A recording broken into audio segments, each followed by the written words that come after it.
Go. Sumari bang tumayo ang lahat para sa panalangin na pinagpangunahan ni Bibini Nicole?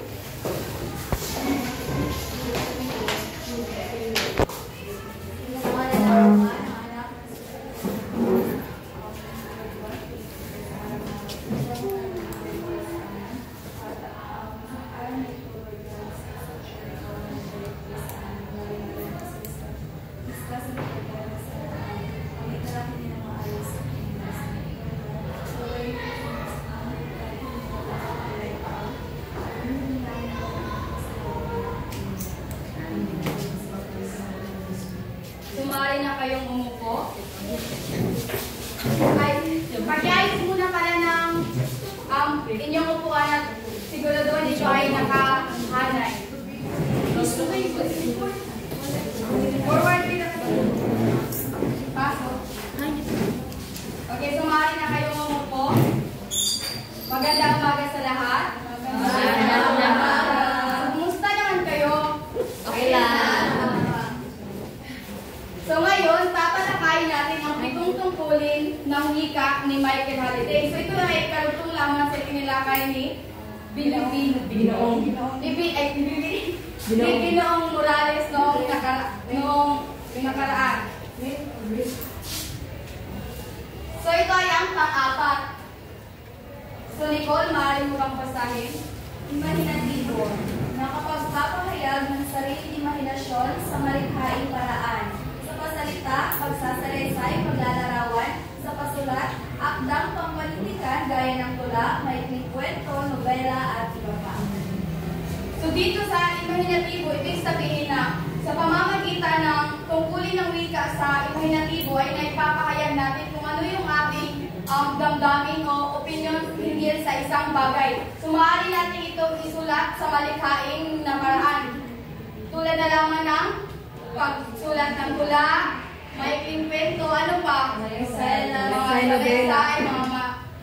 nobela. So isa yun sa halimbawa ng imahinatibo. So naipapahayag natin kung ano yung ating damdamin sa pamamagitan ng pasalita o pasulat. So dumako naman tayo sa pangalawa. Ang pangalawa naman ay ang personal. So yung personal ay sinasabi dito na sa pamamagitan nito, naipapahayag daw natin kung ano yung damdamin natin o opinion. Halimbawa na lamang, masaya ako. So isa yun sa halimbawa ng personal. Kumbaga, sa iyong damdamin, kung ano yung nararamdaman mo ay maaari mo itong ipahayag. Halimbawa na lang yung masaya ako, ano pa? Malungkot ako, tama, ano pa? Galit ako. So yun ay halimbawa ng personal.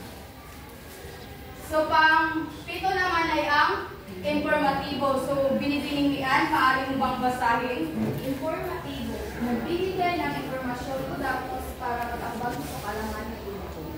Binibini Rapunzel, meron ka bang ideya sa informatibo? Para po sa akin, ang informatibo, ito yung nagbibigay ng informasyon o datos sa isang Okay, so bigyan natin ng 5 bagsak si Binibini Rapunzel.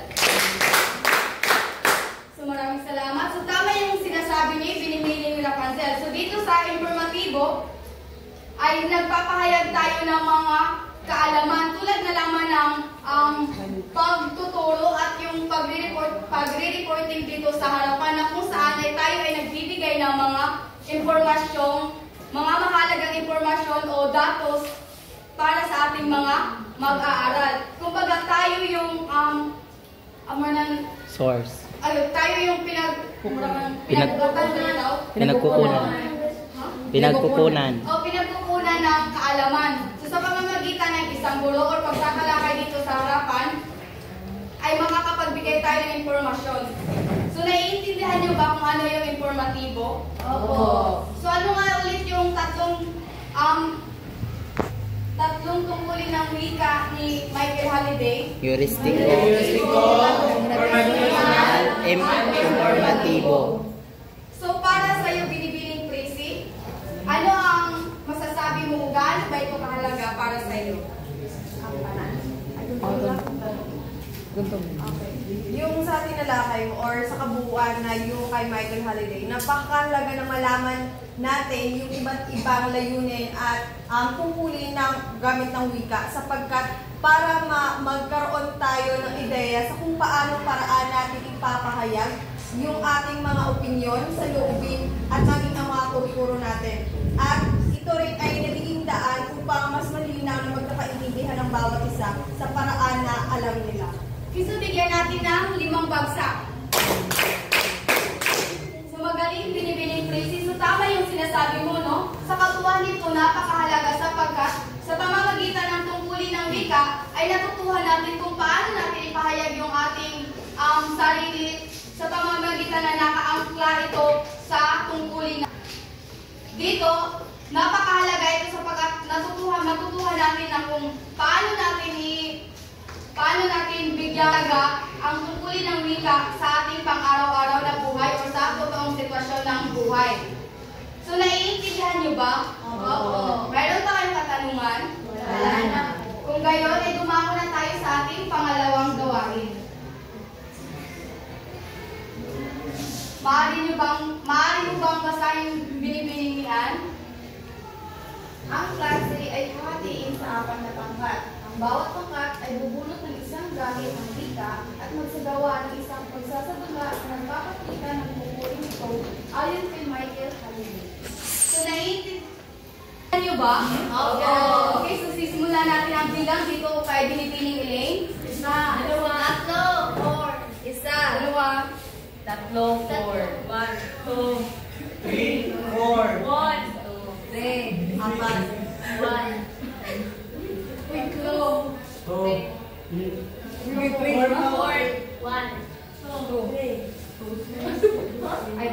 Okay, so maaari na kayong bumuo ng isang maliit na bilang. So dito yung unang pangkat, pangalawang pangkat, pangatlo at pang-apat. Tama una kayo, ikaw kayo.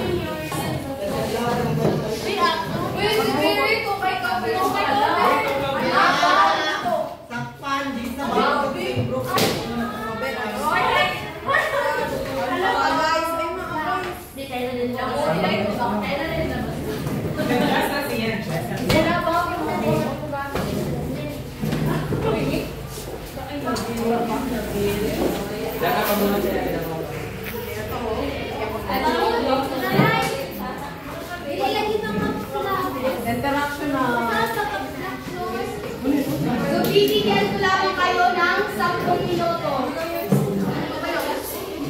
Mari muna kayong makinig at babasahin ko yung pamantayan at ang mag-read sa inyo ay si binibining ng Cielo kasi wala si Mama. Okay po. So, 5 puntos. 5 puntos. Napakahusay. Paglalarawan ng tungkulin ng wika, malinaw at tumpak na naipakita ang napiling tungkulin ng wika. Pagganap ng mga tauhan, 5 puntos. Napakahusay at makatotohanan ang pagganap ng mga tauhan. Kalinawan ng mensahe, napakahusay, 5 puntos. Lubos na malinaw ang mensahe ng pagsasadula. Kreatibidad at orihinalidad, 5 puntos. Napakataas ang antas ng kreatibidad at orihinalidad. Kooperasyon ng pangkat, 5 puntos. Lubos na mahusay ang kooperasyon at koordinasyon ng pangkat. So, naiintindihan niyo ba? Oo. Okay, sumari na kayo magsimula. Hindi ka kamunik or kamunik ka ng last? Okay, sumari na tayo magsimula sa pangalawang pangkat. Sige, yan na kayo pangatlong pangkat. Ilagay nyo na yung mga upan sa gilan.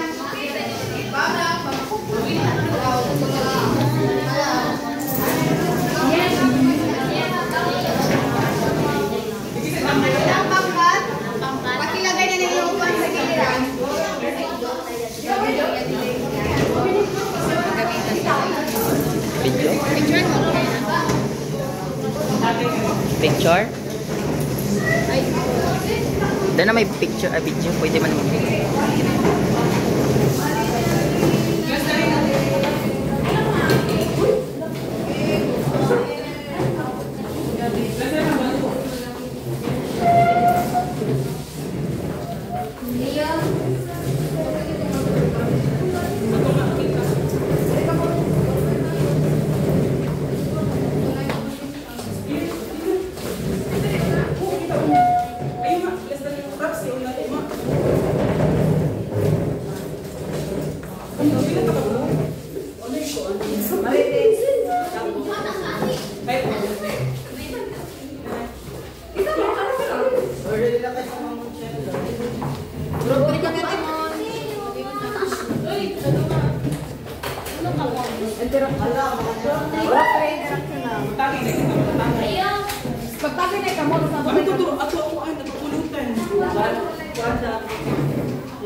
Ay, sanda na ba ang pangatlong pangkat? Handa na! Okay, sumali na kayo magsimula. Oh, mga mari! Tagay! Uy, mga mare! Tagay ba? Tagay! So, ano ginagawa mo dito? Alam mo ba, ito may nasika. Yo, ikaw. Parang ikaw talaga yung maritis dito. Bago na naman siya kasama. Ano, buntis siya. Nanlalaki na ba yan? Oo! Pang-apat na? Taas na yung kabangwa. Binigay lang talaga sa akin. Isa talaga. Ano masasabi niyo dyan? Kay Marisol, ay kay Mariles. Oh, Marisol! Ano si Marisol? Oh, Marisol! Daming babae. Oh, Marisol! Ang nagbilan na talaga ako. Kahit saan lang. Wala. Iba-iba ka ba? Ay, naku si Marites. Kahit saan lang ang pamilya. Ano nangyari na? Na, hindi wala yan. Na naman? Baka may panglima na naman. Ay, hindi mo maalam. Sorry. Tagay naman. Sa Mariles, hindi talaga siya nag-iingat. So yan, tandaan mo, ikaw. Wala kang lalaki. Alam Wala ko. akong jowa. So yan lang. Yun lang to at maraming salamat. Hoy, bigyan natin ng 5 palakpak. Tarungan ni Grace. Perfect yun. Perfect yun. Agad mo check. Okay, so dumako naman tayo sa pang-apat na pangkat. Iba tayo sa tagportanan. Pang-apat na pangkat. Uy, yan. Ay, pang-apat na. Munsit, tarungan ng politik. Before mo Pangatlong tanan. pangkat, Pero may mali kaysa pa papel sulat mo. yung Nandyo. Katikil ka lang. Ngayon na nakalabot 8-5. Oh, late. Gihapon. Ito na ba? Basta 8-5 na. Ay, Ay, kanina yun yung pera. No. Nanay? Oo, pansin. Ano yung anak ko? 4. Ika, tarungan. Ano yung pangalan? Erostick ko. Today, at least nag-isip yung bangkay.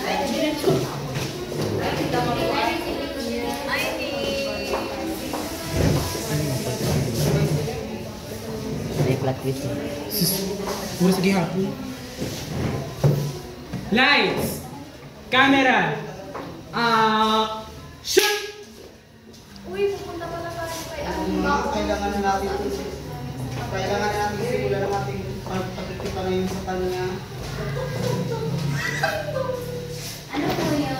Nandiyan po ba sa aling ibang? Nandito po, bakit? Nais lang po sa kami po yung mga mananaliksik at kung saan po kami dito nung nakarang araw ngunit wala po siya. Okay, patatawagin ko lang muna ha. Wait mo. Inay! Oh! Ano ka yung bisita? Ay, maayong adlaw po. Magandang araw po aling ibang.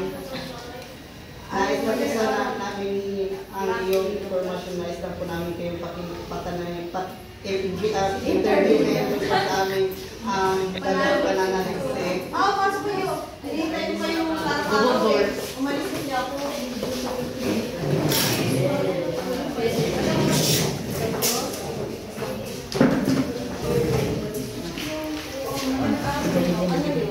Aling Diva, kami po ay mag-aaral ng mula sa Northwestern Mindanao State University. Kami po ay ang aming po pananaliksik ay tungkol po sa mga kusur na sa kamay ko. Batid po namin na kayo po ay may kaalaman tungkol dito. Kaya isa po kayo sa napili namin i-interviewin sa araw na ito. So, pwede na ba kita mag-forward, Mar? So, uno na po, Flor, ang osbong o kamo yaranasan sa kamay yung lugar. Ang popular naman kay Kuan, yung matugay sa hubo. Ano siguro, hindi ko kwento ba yun? Walang na lang may wakot yung sa mga libatong lang. Kuan, iyang sa hubo, sa una kay iyang arusian, yung mga utaw na magaligumahon. Tapos, iyang kalit lang yan ang mga hugot, ang mga hugo. Tapos ngaon, naman, iyan ngaon na kuan, kay di dahalos doon pagaliguan kay aron niya magapawara, mamatay. Tapos amin po na iyang kita mo sa nga ng hugo. Naman, amin doon na yang mahalot ng mga utaw sa sa buwisan. Tapos, ulit connection ng Flor sa kamay yung lugar. Ang ini kay kuan sa ini sa buwisan galing kay kanami sa gini kuan na yang bubo. Kunin tigay ka na, kunin tigay ka namin kay kuan yang siyempre sa lugar namin tapos yang halo mga utaw. Pero gusto din namin na kuan na pwede na kuan. Pero ang yung kuan kay ang kumiyak na kanya. So, yun lang po, Aling Diva, at meron kami ang kaunting pag-uya sa inyo. Salamat po sa inyo. Pagpapaulang sa aming interview. Salamat. Okay lang. Maraming salamat po. Okay, so bigyan natin sila ng 5 palakpak. Okay, si dumaan po naman tayo sa pangalawang tangkad.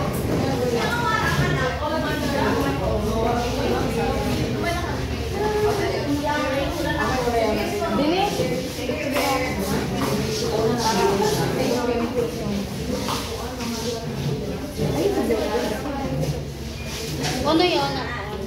Pangalawang tangkad. Ano ka mo nagamit ng wika? Instrumental.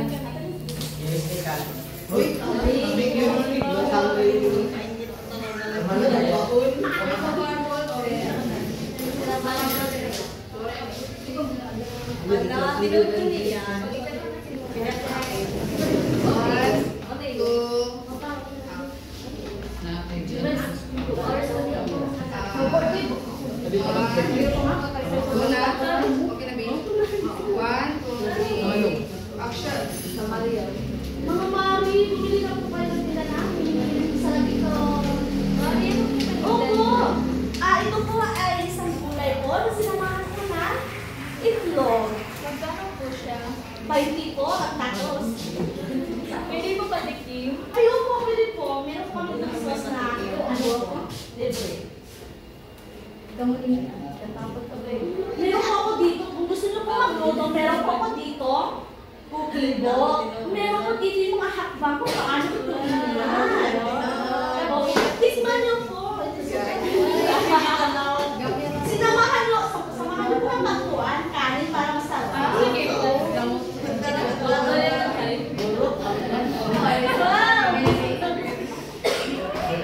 Masarap po ba? Opo. Yan po ang aming special dito. Ano po, bili po kayo? Opo. Amin na lang po ito. 20 ko yan. Meron po na sa dito. Wag na po. Salamat. Ay, wag po. Kailangan yung testo. Maraming salamat po. Mga mari, bili na kayo. Meron pa kami ganito dito.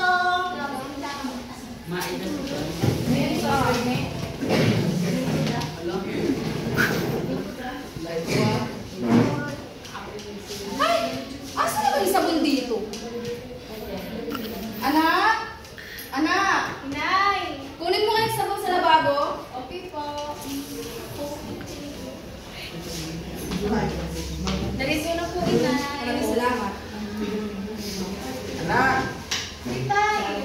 naman ako ng gabi, oh. Sige po, Itay. Narito na po. Okay, tayo.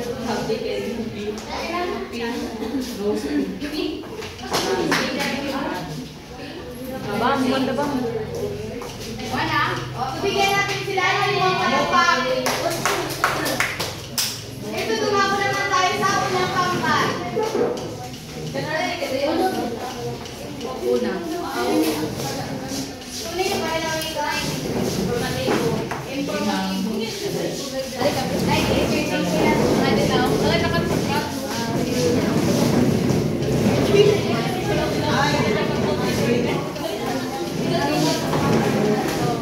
Okay, so pag-isulat ka na ng iyong pangalan sa apat na papel para sa pagbibigay ng puntos. Gino kayo ito dito.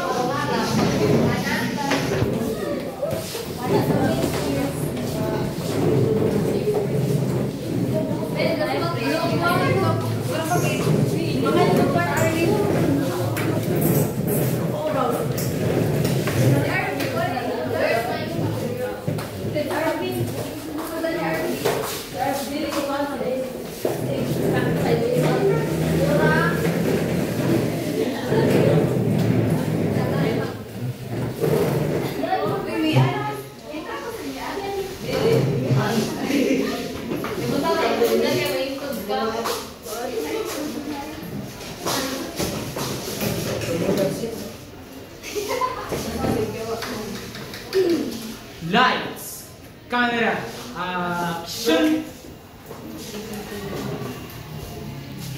Magandang umaga sa lahat. Magandang umaga po. Binibigay si Magiba. Okay, maupo na kayo. Napapansin ko talaga para mga nakaraang araw marami nang nalilate sa klase natin Magandang umaga, ma'am. Ayan o, speaking of late, maupo ka na Bimbining RB. Late ka ng ilang minutes? 30 minutes. 30 minutes na Bimbining RB. Tapos nalaw mo kang pumasok.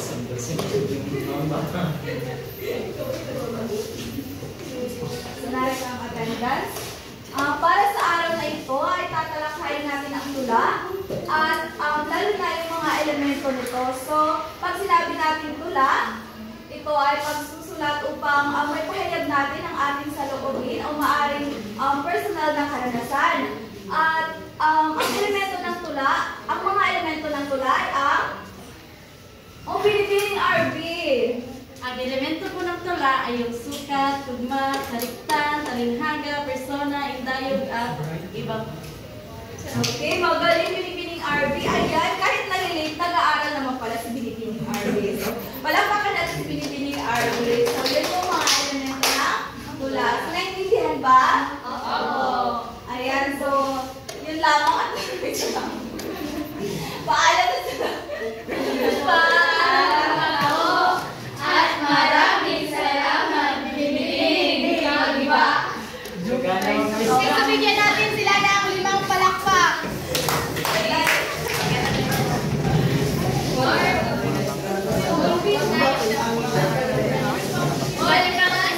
Maaari nyo ba ibalik na yung upuan sa dati tamang pwesto?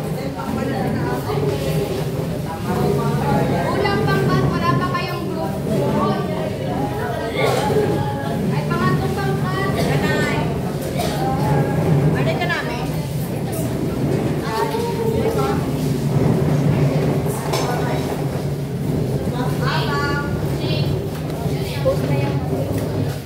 Okay, so narito na sa aking kamay kung sino nakakuha ng malaking puntos. So ang dalawang pangkat at dalawang pangkat ay nakakuha ng parihang puntos. Ang nakakuha ng dalawang puntos. Ano sa tingin sino ang sa tingin niyo nakakuha? Ang nakakuha ng dalawang puntos ay ang pangalawang pangkat at pangatlong pangkat. Ayan, tayo ibalik. At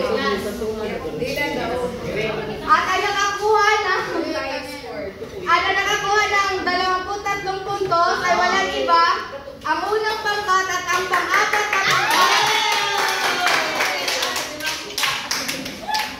So, naiintindihan niyo ba kung ano yung tinalakay natin? Okay, so ngayon maaari kayong kumuha ng sangkapat na papel at magkakaroon tayo ng pagsusulit. Ay, wala. Okay na na? Okay na yun.